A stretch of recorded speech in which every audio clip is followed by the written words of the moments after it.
Mesdames et messieurs, bonjour, je suis Vincent Kamini. Parlons politique ce matin. Élection présidentielle au Cameroun qui se déroulera le 12 octobre 2025. Monsieur le ministre de l'administration territoriale a décidé de faire une tournée nationale. Alors, hier, il a fait un arrêt dans le littoral, notamment à Douala. Monsieur le ministre de l'administration, alias Moulonex, a cru bon de menacer les politiciens ou alors de menacer les candidats à l'élection présidentielle de 2025. Comme à l'accoutumée, il a utilisé les gros mots pour expliquer à ces thèmes comment est-ce que l'élection présidentielle va se dérouler. Monsieur Paul Atanga-Nji n'est pas allé du dos de la cuillère pour expliquer que l'ECAM ne reconnaît pas de coalition et que le 12 octobre, il y aura 12 bulletins effectivement dans, n'est-ce pas, les bureaux de vote. Donc pour lui, si vous voulez, vous faites le candidat consensuel ou le candidat unique, c'est pas son problème. Il va se rassurer que l'ECAM aura 12 bulletins parce qu'il y a 12 candidats à l'élection présidentielle. Alors moi je pense que Paul Atanga-Nji ou encore le RDPC est en train de voir déjà la défaite à l'horizon.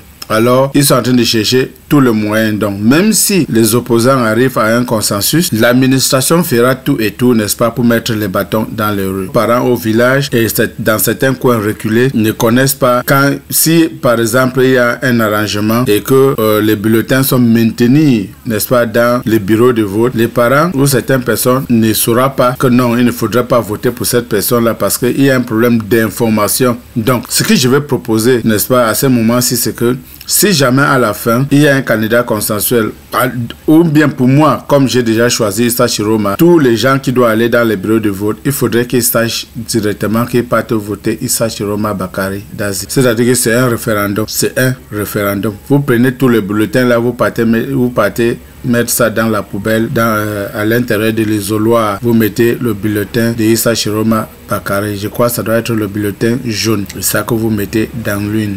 Donc ça ne change rien les menaces de Moulonex, parce qu'il a osé dire que s'il y a une contestation ou quoi, le Moulonex va broyer. Mais je dis à Paul Atanga-Nji que le gouvernement népalien faisait mieux que ce qu'il fait là, mais il a fallu 24 heures seulement pour que le gouvernement népalien tombe. Et quand ils sont tombés, qu'est-ce que les Népaliens ont fait? Ils avaient déjà ciblé le domicile de tous les dirigeants, les ministres, tout ça, les grosses têtes. On avait ciblé tous les domiciles. Voilà que dès que le gouvernement est tombé, qu'est-ce qu'on a fait? C'est vrai que nous, on ne demande pas qu'on pas tuer les gens, mais ils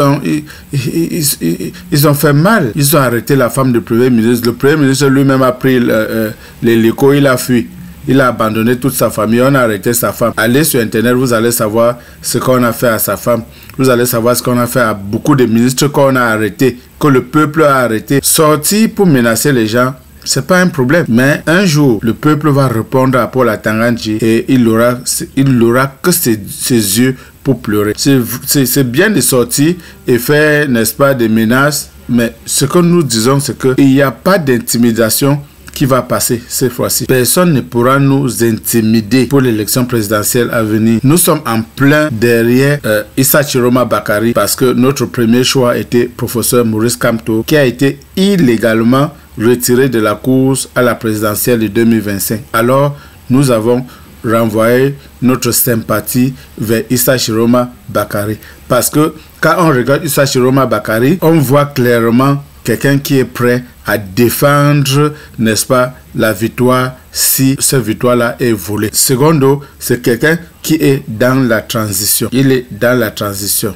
Il va faire un gouvernement de l'Union nationale pour qu'on remette le Cameroun sur le rail dans 2-3 ans et on fait maintenant une élection présidentielle, législative et tout ce que vous voulez, mais nous soutenons Issa Chiroma Bakari, c'est clair. Donc, le message à Paul Atanga-Nji, alias Moulonex, alias Serpent, alias Bi, c'est qu'il n'y a pas d'intimidation qui va passer pour 2025. Il a fait ça, il a fait ce genre de sortie avant la publication des listes, jusqu'à nous dire que non, quand on va refuser quelqu'un, il faudrait qu'il ne pas pleurer dans sa chambre, machin. Aujourd'hui, on comprend que tout avait déjà été mis sur pied pour refuser la candidature de Maurice Kamto. Tout avait été mis sur pied pour refuser la candidature de Maurice Kamto. Donc, nous avons pris note et on t'attend au tournant. Mesdames et messieurs, je vous prie de regarder la sortie de Paul Atanga-Nji. Mesdames et messieurs, je vais vous laisser avec la sortie de Paul Atanga-Nji. N'oubliez pas de nous dire en commentaire, voilà, ce que vous avez pensé par rapport à ces menaces que Paul Atanga-Nji sort tout le temps. Donc, tout ce qu'il sait faire, c'est menacer les gens. Qu'est-ce que vous en pensez? N'oubliez pas de vous abonner sur nos différentes chaînes, de partager massivement ce message, cette information pour que tout le monde soit au courant.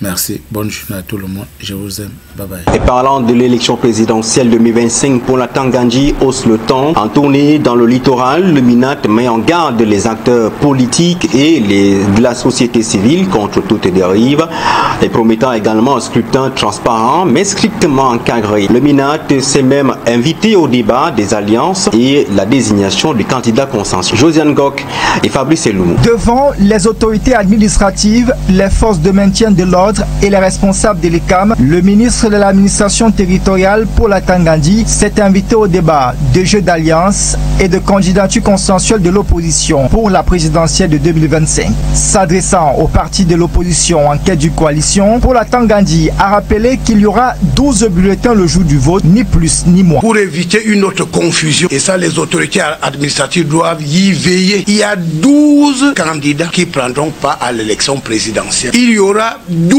bulletins de vote dans chaque bureau qui représentent les 12 candidats. J'entends parler des alliances contre nature, tantôt candidat consensuel ou candidat unique. Ça, l'ECAM ne reconnaît pas ces arrangements du quartier. Au moment où certaines initiatives de la société civile naissent pour le contrôle du scrutin, le ministre Paul Atanga-Nji met en garde. Seules les organisations accréditées pourront jouer le rôle d'observateurs pour l'élection présidentielle à venir. On m'a signalé qu'il y a des associations dans la région du littoral animées par une jeune dame avocate qui ont l'intention d'accréditer ou d'accorder des accréditations à des personnes pour superviser le scrutin présidentiel. Je tiens à rappeler que le ministre de l'administration territoriale est la seule personne habilitée à donner des accréditations aux observateurs.